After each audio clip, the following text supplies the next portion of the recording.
श्री शिवाय नमस्तुभयम। दोस्तों, जैसा कि आप सभी लोग जानते हैं कि 5 मार्च 2026 यानी गुरुवार को पड़ रही है चैत्र मास की कृष्ण पक्ष द्वितीया तिथि। और दोस्तों, ये वह तिथि है जो चैत्र मास में पड़ने वाली सबसे बड़ी तिथि है, क्योंकि ये गुरुवार के दिन पड़ रही है और इसका बहुत ही बड़ा और विशेष महत्व होता है। पूज्य गुरुजी ने कहा है कि अगर कभी भी मौका लग जाए और चैत्र महीने की द्वितीया तिथि गुरुवार को पड़ जाए तो आप लोगों को 7 चने की दाल वाला उपाय तो अवश्य ही करना चाहिए। इन दोनों का संयोग बहुत ही कम आता है। इसी के साथ में गुरु अपनी शिवपुराण कथा में बताया है कि इस दिन आपको 7 चने की दाल वाला उपाय तो आपको अवश्य ही करना चाहिए, क्योंकि ऐसा दिन पूरे साल में सिर्फ एक ही बार आता है। और दोस्तों, आप सभी लोग जानते हो कि गुरुवार द्वितीया तिथि का अगर सबसे बड़ा कोई उपाय है तो वह 7 चने की दाल वाला उपाय है। तो दोस्तों, गुरुवार द्वितीया तिथि के दिन आप लोगों को इस 7 चने की दाल वाला उपाय को जरूर करना है। बहुत लोग होंगे जिन लोगों ने इस उपाय को ना किया हो, मतलब पूरा साल निकल गया, उन्होंने किसी भी दिन इस 7 चने की दाल वाला उपाय को ना किया हो। पर दोस्तों, आपके पास एक आखिरी मौका बचा हुआ है जो कि 5 मार्च गुरुवार द्वितीया तिथि के दिन है। इस दिन आप लोगों को इस वाले उपाय को जरूर कर लेना है, भले ही आपने पूरे महीने भर इस उपाय को ना किया हो। पर अगर आपने इस चैत्र महीने के गुरुवार द्वितीया तिथि के दिन अगर इस वाले उपाय को कर लिया तो आपको इस उपाय को करने का वो फल मिलेगा जिसकी आपने कभी कल्पना भी नहीं करी होगी। इसीलिए आप लोग इस वाले उपाय को एक बार जरूर कर लेना है, ताकि आप लोगों के हाथ से यह मौका ना जा सके और आपको इस उपाय को करने का फल मिल सके। दोस्तों, यह उपाय पंडित जी ने अपनी अभी की ही श्री शिव महापुराण की कथा में बताया है जी। इस उपाय को आज हम आपको बहुत अच्छे से समझाने वाले हैं। इस वीडियो को देखने के बाद इस उपाय को समझने के आपको कोई और वीडियो को देखने की जरूरत नहीं पड़ेगी। तो चलिए दोस्तों, उपाय को शुरू करते हैं। देखिए, यह चैत्र महीने के गुरुवार द्वितीया तिथि के दिन ये इतना खास होता है, इतना महत्वपूर्ण होता है। देखा गया है कभी कभी बड़े बड़े पूजा पाठ अनुष्ठान से जो मनोकामना पूर्ण नहीं होते, वो चैत्र महीने की गुरुवार द्वितीया तिथि के दिन एक छोटे से उपाय करने से ही आपकी मनोकामना पूर्ण होता है, जाती है। और बहुत सारे ने इस उपाय को किया भी है और उनको इस उपाय को करने का फल भी जरूर मिला है। अगर आप लोग भी इस उपाय को करना चाहते हैं तो आप इस उपाय को पहले अच्छे से समझ लेना, सुन लेना, उसके बाद करना। आपको इस उपाय का फल जरूर मिलेगा। और इस उपाय को कर लेने से आपके घर में चाहे किसी भी प्रकार की दुख और समस्या क्यों ना चल रही हो, आपको उसका कारण भी नहीं पता है कि भाई ये समस्या किस कारण से चल रही है, उसका कुछ भी कारण हो सकता है। जैसे पितृदोष हो सकता है या किसी भी तरह का मंगल दोष भी सकता है। तो इस दिन आप लोगों को ये वाला उपाय कर लेना है।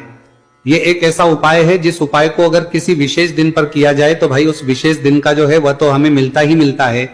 पर हमने उस दिन पर इस उपाय को किया है तो हमें उससे भी बड़ा फल मिलता है, और फल बहुत जल्दी मिलता है, क्योंकि आप इस उपाय को बहुत ही बड़े और विशेष दिन पर कर रहे हो।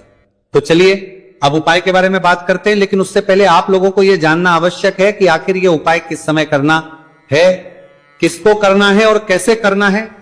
तो चलिए हम आगे आपको वीडियो में एक एक करके बता देते हैं। लेकिन उससे पहले अगर आप लोग हमारे चैनल पर पहली बार आए हैं या फिर मेरी आवाज आज पहली बार सुन रहे हैं तो हमारे चैनल को सब्सक्राइब जरूर कर लेना और इस वीडियो को लाइक करके कमेंट बॉक्स में श्री शिवाय नमस्तुभयम ओम नमः शिवाय जरूर टाइप कर देना। तो दोस्तों, इस 7 चने की वाला उपाय को हमें इस गुरुवार द्वितीया तिथि के दिन कैसे करना है, किसको करना है, किस समय करना है और कहां पर करना है, ये सारे सवालों के जवाब आपको इस वीडियो में मिल जाएंगे। और जो ये वीडियो देखेगा भाई उसको 7 चने की दाल वाला उपाय जरूर करना चाहिए, क्योंकि इस दिन एक चने की दाल का भी बहुत ही बड़ा और विशेष महत्व होता है। और जब बात आ जाए 7 चने की दाल वाला उपाय की तो ये सोने पे सुहागा वाली बात हो जाती है और ये एक बहुत ही बड़ा उपाय हो जाता है इस गुरुवार द्वितीया तिथि का। तो अब दोस्तों, इस 7 चने की दाल वाला उपाय को आखिर करना किसको है, सबसे पहले हम लोग वो बात जान लेते हैं। तो देखो, घर की जो बड़ी माताएं बहनें होती हैं, उन माताओं बहनों में से कोई भी एक बड़ी माता बहन इस वाले उपाय को कर सकती है। और दोस्तों, अगर आप चाहें तो अपने घर में से सभी सदस्यों को भी इस उपाय को करवा सकते हैं। अगर किसी व्यक्ति की खुद की कोई मनोकामना है, खुद की कोई दुख और है जो कि वो अपने लिए ही करना चाहता है, इस वाले उपाय को तो वो खुद अपने लिए भी कर सकता है। बाकी अगर कोई घर में से ऐसा है जो कि अपने पूरे घर परिवार की सुख और शांति के लिए यह वाला उपाय करना चाहता है तो भाई वो भी कर सकता है, उसमें भी कोई दिक्कत वाली बात नहीं है। वो कहने का मतलब यह है कि इस उपाय को हर एक सदस्य भी कर सकता है और पूरे घर परिवार के सदस्य के लिए घर की बड़ी माताओं बहनों में से कोई एक माता बहन भी कर सकती है। माताएं बहनें अगर घर में उपस्थित ना हो या वह उपाय ना कर पा रही हो तो फिर घर का कोई बड़ा सदस्य भी इस 7 चने की दाल वाला उपाय को कर सकता है, चाहे फिर वो पुरुष ही क्यों ना हो, उसमें कोई भी दिक्कत वाली बात नहीं है। उसके बाद में दोस्तों जो अगला प्रश्न निकल कर आता है वो ये आता है इस उपाय को लेकर कि आखिर इस उपाय को हमें किस समय करना है, सुबह के समय करना है कि शाम के समय करना है। तो देखो इस वाले उपाय को आप लोग सुबह के समय भी कर सकते हो और शाम के समय प्रदोष काल में भी करते हो। अब अगर आप पूछो कि भाई सबसे उत्तम समय कौन सा रहेगा इस 7 चने की दाल वाला उपाय को करने का, तो हम आपसे बस यही कहेंगे कि इस उपाय को आप सुबह के समय करेंगे तो ज्यादा बेहतर होगा। बाकी अगर प्रदोष काल शाम के समय भी करेंगे तो भी अच्छा होगा, उसमें कोई भी दिक्कत वाली बात नहीं है। तो दोस्तों जो अगली सबसे बड़ी और महत्वपूर्ण बात आती है वो ये आती है कि सुबह अगर हम उपाय को तो हमें कितने बजे से लेकर कितने बजे तक के बीच में करना है और शाम के समय प्रदोष काल में करेंगे तो हमें कितने बजे से लेकर कितने बजे के बीच में करना है। तो देखो सुबह जितनी जल्दी हो सके आप उपाय को करने की कोशिश करना। बाकी अगर किसी कारणवश लेट भी हो जाओ, थोड़ी देर भी हो जाए तो 10 या 11 बजे तक भी आप उपाय कर लेना, पर 12 बजे से ज्यादा देरी ना हो, ठीक है, इस बात का ध्यान रखना। उसके बाद दोस्तों अगर शाम के समय प्रदोष काल की बात करें, प्रदोष काल का जो समय है होता है वो शाम के 6 बजे से शुरू हो जाता है। मतलब शाम के 6 बजे से लेकर 7 बजे के बीच का जो समय होता है ये समय प्रदोष काल का समय होता है। तो आप इस उपाय को 7 या 8 बजे के बीच में भी कर सकते हो। मतलब शाम के 6 बजे से रात 8 बजे के बीच में आप कभी भी इस वाले उपाय को कर सकते हो, उसमें कोई भी दिक्कत वाली बात नहीं। चलिए जानते हैं उस विशेष उपाय के बारे में। देखिए दोस्तों पूज्य गुरु जी की कथा के अनुसार ही इस उपाय को आपको बहुत ही विस्तार से समझाने का प्रयास करेंगे, लेकिन उससे पहले वीडियो को लाइक करें। देखिए इस वीडियो में हम पूज्य गुरु जी द्वारा बताए गए 3 सबसे अचूक उपायों के बारे में जानेंगे जो आपको सिर्फ और सिर्फ गुरुवार की सप्तमी की तिथि पर ही करने हैं। पूज्य गुरु जी ने बताया है कि जो भी व्यक्ति इन उपायों को कर लेता है उसके जीवन से समस्त परेशानियां दूर हो जाती हैं। तो चलिए जानते हैं गुरु जी द्वारा बताए गए पहले खास उपाय के बारे में। देखिए गुरु जी ने बताए हैं कि गुरुवार के दिन किया जाने वाला यह उपाय सबसे सर्वश्रेष्ठ है। इस उपाय के लिए आपको मात्र 1 लोटा शुद्ध जल लेना है। जल आपको तांबे के पात्र के अंदर लेना है। इसी के साथ में आपको मात्र 1 गुड़ का टुकड़ा लेना है और इसी के साथ में आपको लेनी होगी 7 की दाल। देखिए चने की दाल को लेते समय ध्यान रखना है कि ये खंडित नहीं होनी चाहिए। ये चने की दाल जब भी हम गुरुवार के दिन शिवलिंग पर अर्पित करते हैं तो इससे हमारे जीवन के बड़े से बड़े संकट समाप्त होते हैं। अगर हमारे हाथ में धन प्राप्ति की लकीरें नहीं हैं, अगर हमारे जीवन में दुर्भाग्य के अलावा कुछ है ही नहीं, तो गुरुजी ने कहा है कि हम इस व्यासपीठ से आपको यकीन दिलाते हैं कि गुरुवार के दिन जब भी आपकी दाल वाला ये उपाय करते हैं तो इससे महादेव आपके हाथ की लकीरों को भी परिवर्तित कर देते हैं। तो दोस्तों ये तीनों ही सामग्री लेकर के आपको पहुंच जाना है भगवान शिव के मंदिर में। देखिए गुरुजी ने बताया है कि इस उपाय को आप सुबह से लेकर के शाम तक किसी भी समय कर सकते हैं। देखिए शिव मंदिर पहुंचने के बाद आप जो 1 गुड़ का टुकड़ा लेकर के गए हैं, सबसे पहले तो आपको उसे जल के पात्र के अंदर डाल देना है और आपको महादेव का स्मरण करते हुए यह 1 लोटा जल धीरे धीरे शिवलिंग पर अर्पित करते जाना है। साथ ही साथ आपको श्री शिवाय नमस्तु भयम इस मंत्र का भी जाप करते रहना है। कम से कम 11 बार आपको इस मंत्र का जाप अवश्य करना है। अब दोस्तों आपके पास जो चने की दाल है उन्हें आपको एक एक करके शिवलिंग पर अर्पित करते जाना है।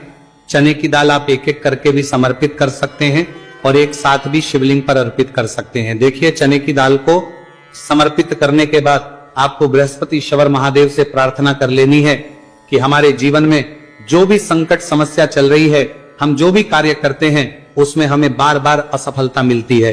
रुकावटें संकट जीवन में लगातार बने हुए हैं, चारों तरफ से सिर्फ और सिर्फ निराशा ही हाथ लग रही है।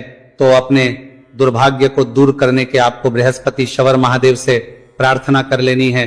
पूज्य गुरुजी ने कहा है कि इस गुरुवार के दिन ये चमत्कारी उपाय करके देख लेना और आप स्वयं देखेंगे कि 1 या 2 महीने के अंदर आपके जीवन का जो दुर्भाग्य है वह समाप्त होना प्रारंभ हो जाएगा।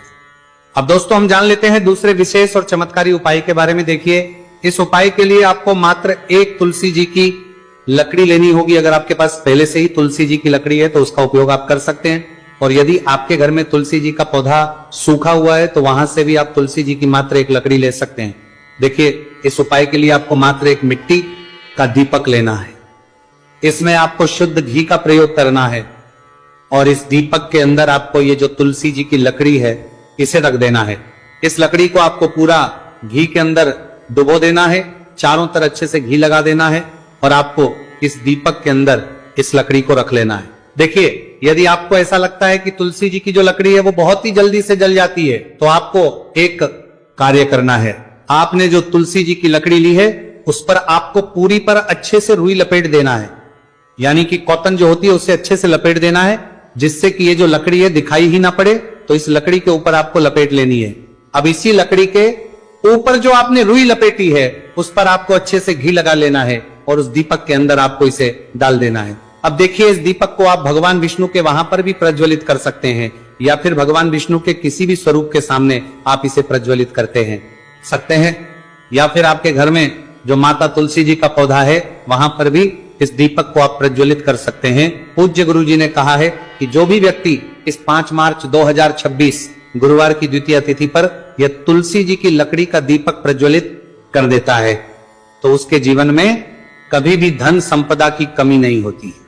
देखिए, ये जो उपाय है आपने फाल्गुन में द्वितीय तिथि पर किया होगा, लेकिन इस बार चैत्र मास की द्वितीय तिथि है।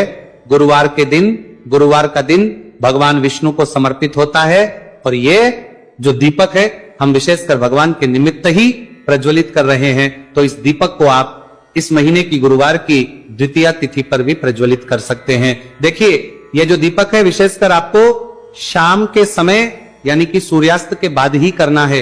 अब दोस्तों हम जान लेते हैं गुरु जी द्वारा बताए गए तीसरे बहुत ही चमत्कारी और विशेष उपाय के बारे में। देखिए, इस उपाय के लिए आपको एक बेलपत्र लेनी है और इसी के साथ में आपको 2 शमी पत्र लेना है। देखिए, आप जो बेल लेंगे वह कहीं से भी खंडित नहीं होनी चाहिए, इस बात का आपको विशेष रूप से ध्यान रखना है। देखिए, मान लीजिए कि यदि आपके पास बेलपत्र नहीं है तो आप भगवान शिव के शिवलिंग पर चढ़ी हुई बेलपत्र को पुनः शुद्ध जल से धो करके उसका उपयोग भी कर सकते हैं। इसी के साथ में आपको मात्र थोड़ा सा लाल चंदन लेना होगा। देखिए, सभी सामग्री लेकर के अब आपको पहुंच जाना होगा भगवान शिव के मंदिर में। देखिए, भगवान शिव के मंदिर में पहुंचने के बाद आपके पास जो एक बेलपत्र है उसकी चिकनी साइड में आपको देखिए, आप सभी को पता है कि बेलपत्र में 3 पत्तियां होती हैं। तो बेलपत्र की जो ऊपर वाली बड़ी पत्ती होती है और नीचे वाली जो 2 छोटी पत्तियां होती हैं उसकी चिकनी साइड पर आपको, यानी कि जो छोटी पत्तियां होती हैं वहां पर आपको एकाएक शमी पत्र जो आप लेकर आए हैं उन्हें छोटी पत्तियों के ऊपर रख देना और इन्हीं शमी पत्र के ऊपर आपको लाल चंदन की 1-1 बिंदी लगा देनी है। अब आपको ये जो बेलपत्र है इसी प्रकार से शिवलिंग पर अर्पित कर देनी है, लेकिन आपको बेलपत्र को समर्पित करते समय गतिमान का नाम लेना है।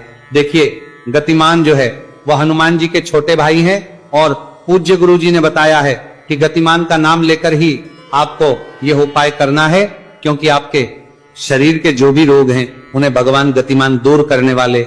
इस उपाय को करने के बाद आपकी जो भारी से भारी बीमारी है वह भी भगवान गतिमान की कृपा से दूर होने वाली है। देखिए, बेलपत्र की 2 छोटी पत्तियों पर आपने 1-1 चमी पत्र रखा, उनके ऊपर आपने 1-1 लाल बिंदी लगाई हुई है चंदन की। तो इसी प्रकार से आपको यह बेलपत्र शिवलिंग पर अर्पित कर देना है।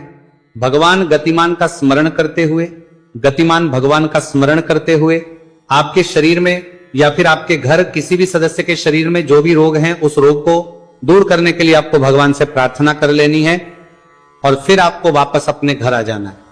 देखिए, इस उपाय के लिए गुरुजी ने कोई भी निश्चित दिन, निश्चित समय नहीं बताया है, तो इस उपाय को आप किसी भी दिन कर सकते हैं।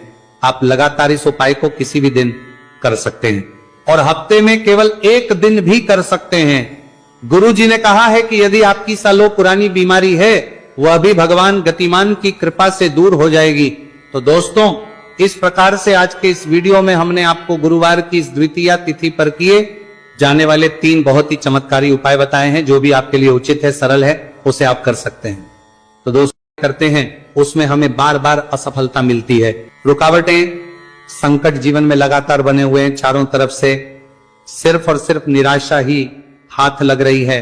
तो अपने दुर्भाग्य को दूर करने के आपको बृहस्पति शवर महादेव से प्रार्थना कर लेनी है। पूज्य गुरुजी ने कहा है कि इस गुरुवार के दिन यह चमत्कारी उपाय करके देख लेना और आप स्वयं देखेंगे कि 1 या 2 महीने के अंदर आपके जीवन का जो दुर्भाग्य है वह समाप्त होना प्रारंभ हो जाएगा। अब दोस्तों हम जान लेते हैं दूसरे विशेष और चमत्कारी उपाय के बारे में। देखिए, इस उपाय के लिए आपको मात्र 1 तुलसी जी की लकड़ी लेनी होगी। अगर आपके पास पहले से ही तुलसी जी की लकड़ी है तो उसका उपयोग आप कर सकते हैं, और यदि आपके घर में तुलसी जी का पौधा सूखा हुआ है तो वहां से भी आप तुलसी जी की मात्र 1 लकड़ी ले सकते हैं। देखिए, इस उपाय के लिए आपको मात्र 1 मिट्टी का दीपक लेना है। इसमें आपको शुद्ध घी का प्रयोग करना है और इस दीपक के अंदर आपको ये जो तुलसी जी की लकड़ी है इसे रख देना है। इस लकड़ी को आपको पूरा घी के अंदर डुबो देना है, चारों तरफ अच्छे से घी लगा देना है और आपको इस दीपक के अंदर इस लकड़ी को रख लेना है। देखिए, यदि आपको ऐसा लगता है कि तुलसी जी की जो लकड़ी है वो बहुत ही जल्दी से जल जाती है, तो आपको एक कार्य करना है। आपने जो तुलसी जी की लकड़ी ली है उस पर आपको पूरी पर अच्छे से रुई लपेट देना है, यानी कि कॉटन जो होती है उसे अच्छे से लपेट देना है, जिससे कि ये जो लकड़ी है दिखाई ही ना पड़े। तो इस लकड़ी के ऊपर आपको लपेट लेनी है। अब इसी लकड़ी के ऊपर जो आपने रुई लपेटी है उस पर आपको अच्छे से घी लगा लेना है और उस दीपक के अंदर आपको इसे डाल देना है। अब देखिए, इस दीपक को आप भगवान विष्णु के वहां पर भी प्रज्वलित कर सकते हैं, या फिर भगवान विष्णु के किसी भी स्वरूप के सामने आप इसे प्रज्वलित करते सकते हैं, या फिर आपके घर में जो माता तुलसी जी का पौधा है वहां पर भी इस दीपक को आप प्रज्वलित कर सकते हैं। पूज्य गुरु जी ने कहा है कि जो भी व्यक्ति इस 5 मार्च 2026 गुरुवार की द्वितीय तिथि पर यह तुलसी जी की लकड़ी का दीपक प्रज्वलित कर देता है तो उसके जीवन में कभी भी धन संपदा की कमी नहीं होती। देखिए, ये जो उपाय है आपने फाल्गुन में द्वितीय तिथि पर किया होगा, लेकिन इस बार चैत्र मास की द्वितीय तिथि है, गुरुवार के दिन, गुरुवार का दिन भगवान विष्णु को समर्पित होता है और ये जो दीपक है हम विशेषकर भगवान के निमित्त ही प्रज्वलित कर रहे हैं। तो इस दीपक को आप इस महीने की गुरुवार की द्वितीय तिथि पर भी प्रज्वलित कर सकते हैं। देखिए, यह जो दीपक है विशेषकर आपको शाम के समय यानी कि सूर्यास्त के बाद ही करना है। अब दोस्तों हम जान लेते हैं गुरुजी द्वारा बताए गए तीसरे बहुत ही चमत्कारी और विशेष उपाय के बारे में। देखिए, इस उपाय के लिए आपको एक बेलपत्र लेनी है और इसी के साथ में आपको 2 शमी पत्र लेना है। देखिए, आप जो बेल लेंगे वह कहीं से भी खंडित नहीं होनी चाहिए, इस बात का आपको विशेष रूप से ध्यान रखना है। देखिए, मान लीजिए कि यदि आपके पास बेलपत्र नहीं है तो आप भगवान शिव के शिवलिंग पर चढ़ी हुई बेलपत्र को पुनः शुद्ध जल से धो करके उसका उपयोग भी कर सकते हैं। इसी के साथ में आपको मात्र थोड़ा सा लाल चंदन लेना होगा। देखिए, सभी सामग्री लेकर के अब आपको पहुंच जाना होगा भगवान शिव के मंदिर में। देखिए, भगवान शिव के मंदिर में पहुंचने के बाद आपके पास जो एक बेलपत्र है उसकी चिकनी साइड में आपको देखिए, आप सभी को पता है कि बेलपत्र में 3 पत्तियां होती हैं। तो बेलपत्र की जो ऊपर वाली बड़ी पत्ती होती है और नीचे वाली जो 2 छोटी पत्तियां होती हैं उसकी चिकनी साइड पर आपको, यानी कि जो छोटी पत्तियां होती हैं वहां पर आपको एकाएक शमी पत्र जो आप लेकर आए हैं उन्हें छोटी पत्तियों के ऊपर रख देना और इन्हीं शमी पत्र के ऊपर आपको लाल चंदन की एक बिंदी लगा देनी है। अब आपको ये जो बेलपत्र है इसी प्रकार से शिवलिंग पर अर्पित कर देनी है, लेकिन आपको बेलपत्र को समर्पित करते समय गतिमान का नाम लेना है। देखिए, गतिमान जो है वह हनुमान जी के छोटे भाई हैं और पूज्य गुरु जी ने बताया है कि गतिमान का नाम लेकर ही आपको यह उपाय करना है, क्योंकि आपके शरीर के जो भी रोग हैं उन्हें भगवान गतिमान दूर करने वाले। इस उपाय को करने के बाद आपकी जो भारी से भारी बीमारी है वह भी भगवान गतिमान की कृपा से दूर होने वाली है। देखिए, बेलपत्र की 2 छोटी पत्तियों पर आपने एक चमी पत्र रखा, उनके ऊपर आपने एक लाल बिंदी लगाई हुई है चंदन की। तो इसी प्रकार से आपको यह बेलपत्र शिवलिंग पर अर्पित कर देना है कि गुरुवार द्वितीय तिथि का अगर सबसे बड़ा कोई उपाय है तो वह 7 चने की दाल वाला उपाय है। तो दोस्तों, गुरुवार द्वितीय तिथि के दिन आप लोगों को इस 7 चने की दाल वाला उपाय को जरूर करना है। बहुत लोग होंगे जिन लोगों ने इस उपाय को ना किया हो, मतलब पूरा साल निकल गया, उन्होंने किसी भी दिन इस 7 चने की दाल वाला उपाय को ना किया हो, पर दोस्तों आपके पास एक आखिरी मौका बचा हुआ है जो कि 5 मार्च गुरुवार द्वितीया तिथि के दिन है। इस दिन आप लोगों को इस वाले उपाय को जरूर कर लेना है, भले ही आपने पूरे महीने भर इस उपाय को ना किया हो। पर अगर आपने इस चैत्र महीने के गुरुवार द्वितीया तिथि के दिन अगर इस वाले उपाय को कर लिया तो आपको इस उपाय को करने का वो फल मिलेगा जिसकी आपने कभी कल्पना भी नहीं करी होगी। इसीलिए आप लोग इस वाले उपाय को एक बार जरूर कर लेना है ताकि आप लोगों के हाथ से यह मौका ना जा सके और आपको इस उपाय को करने का फल मिल सके। दोस्तों ये उपाय पंडित जी ने अपनी अभी की ही श्री शिव महापुराण की कथा में बताया है जी। इस उपाय को आज हम आपको बहुत अच्छे से समझाने वाले हैं। इस वीडियो को देखने के बाद इस उपाय को समझने के आपको कोई और वीडियो को देखने की जरूरत नहीं पड़ेगी। तो चलिए दोस्तों उपाय को शुरू करते हैं। देखिए ये चैत्र महीने के गुरुवार द्वितीया तिथि के दिन ये इतना खास होता है, इतना महत्वपूर्ण होता है। देखा गया है कभी कभी बड़े बड़े पूजा पाठ अनुष्ठान से जो मनोकामना पूर्ण नहीं होते, वो चैत्र महीने की गुरुवार द्वितीया तिथि के दिन एक छोटे से उपाय करने से ही आपकी मनोकामना पूर्ण होता है, जाती है। और बहुत सारे ने इस उपाय को किया भी है और उनको इस उपाय को करने का फल भी जरूर मिला है। अगर आप लोग भी इस उपाय को करना चाहते हैं तो आप इस उपाय को पहले अच्छे से समझ लेना, सुन लेना, उसके बाद करना। आपको इस उपाय का फल जरूर मिलेगा और इस उपाय को कर लेने से आपके घर में चाहे किसी भी प्रकार की दुख और समस्या क्यों ना चल रही हो, आपको उसका कारण भी नहीं पता है कि भाई ये समस्या किस कारण से चल रही है, उसका कुछ भी कारण हो सकता है। जैसे पितृदोष हो सकता है या किसी भी तरह का मंगल दोष भी सकता है। तो इस दिन आप लोगों को ये वाला उपाय कर लेना है। ये एक ऐसा उपाय है जिस उपाय को अगर किसी विशेष दिन पर किया जाए तो भाई उस विशेष दिन का जो है वह तो हमें मिलता ही मिलता है, पर हमने उस दिन पर इस उपाय को किया है तो हमें उससे भी बड़ा फल मिलता है और फल बहुत जल्दी मिलता है क्योंकि आप इस उपाय को बहुत ही बड़े और विशेष दिन पर कर रहे हो। तो चलिए अब उपाय के बारे में बात करते हैं, लेकिन उससे पहले आप लोगों को यह जानना आवश्यक है कि आखिर ये उपाय किस समय करना है, किसको करना है और कैसे करना है। तो चलिए हम आगे आपको वीडियो में एक एक करके बता देते हैं, लेकिन उससे पहले अगर आप लोग हमारे चैनल पर पहली बार आए हैं या फिर मेरी आवाज आज पहली बार सुन रहे हैं तो हमारे चैनल को सब्सक्राइब जरूर कर लेना और इस वीडियो को लाइक करके कमेंट बॉक्स में श्री शिवाय नमस्तुभयम ओम नमः शिवाय जरूर टाइप कर देना। तो दोस्तों इस 7 चने की वाला उपाय को हमें इस गुरुवार द्वितीया तिथि के दिन कैसे करना है, किसको करना है, किस समय करना है और कहां पर करना है, ये सारे सवालों के जवाब आपको इस वीडियो में मिल जाएंगे। और जो ये वीडियो देखेगा भाई उसको 7 चने की दाल वाला उपाय जरूर करना चाहिए, क्योंकि इस दिन एक चने की दाल का भी बहुत ही बड़ा और विशेष महत्व होता है। और जब बात आ जाए 7 चने की दाल वाला उपाय की तो ये सोने पे सुहागा वाली बात हो जाती है और ये एक बहुत ही बड़ा उपाय हो जाता है इस गुरुवार द्वितीया तिथि का। तो अब दोस्तों इस 7 चने की दाल वाला उपाय को आखिर करना किसको है, सबसे पहले हम लोग वो बात जान लेते हैं। तो देखो घर की जो बड़ी माताएं बहनें होती हैं, उन माताओं बहनों में से कोई भी एक बड़ी माता बहन इस वाले उपाय को कर सकती है। और दोस्तों अगर आप चाहें तो अपने घर में से सभी सदस्यों को भी इस उपाय को करवा सकते हैं। अगर किसी व्यक्ति की खुद की कोई मनोकामना है, खुद की कोई दुख और है जो कि वो अपने लिए ही करना चाहता है, इस वाले उपाय को तो वो खुद अपने लिए भी कर सकता है। बाकी अगर कोई घर में से ऐसा है जो कि अपने पूरे घर परिवार की सुख और शांति के लिए यह वाला उपाय करना चाहता है तो भाई वो भी कर सकता है, उसमें भी कोई दिक्कत वाली बात नहीं है। वो कहने का मतलब यह है कि इस उपाय को हर एक सदस्य भी कर सकता है और पूरे घर परिवार के सदस्य के लिए घर की बड़ी माताओं बहनों में से कोई एक माता बहन भी कर सकती है। माताएं बहनें अगर घर में उपस्थित ना हो या वह उपाय ना कर पा रही हो तो फिर घर का कोई बड़ा सदस्य भी इस 7 चने की दाल वाला उपाय को कर सकता है, चाहे फिर वो पुरुष ही क्यों ना हो, उसमें कोई भी दिक्कत वाली बात नहीं है। उसके बाद में दोस्तों जो अगला प्रश्न निकल कर आता है वो ये आता है इस उपाय को लेकर कि आखिर इस उपाय को हमें किस समय करना है, सुबह के समय करना है कि शाम के समय करना है। तो देखो इस वाले उपाय को आप लोग सुबह के समय भी कर सकते हो और शाम के समय प्रदोष काल में भी करते हो।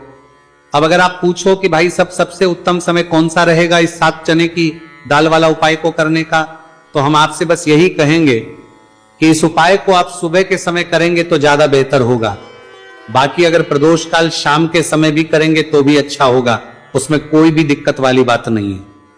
तो दोस्तों जो अगली सबसे बड़ी और महत्वपूर्ण बात आती है वो ये आती है कि सुबह अगर हम उपाय को तो हमें कितने बजे से लेकर कितने बजे तक के बीच में करना है, और शाम के समय प्रदोष काल में करेंगे तो हमें कितने बजे से लेकर कितने बजे के बीच में करना है। तो देखो, सुबह जितनी जल्दी हो सके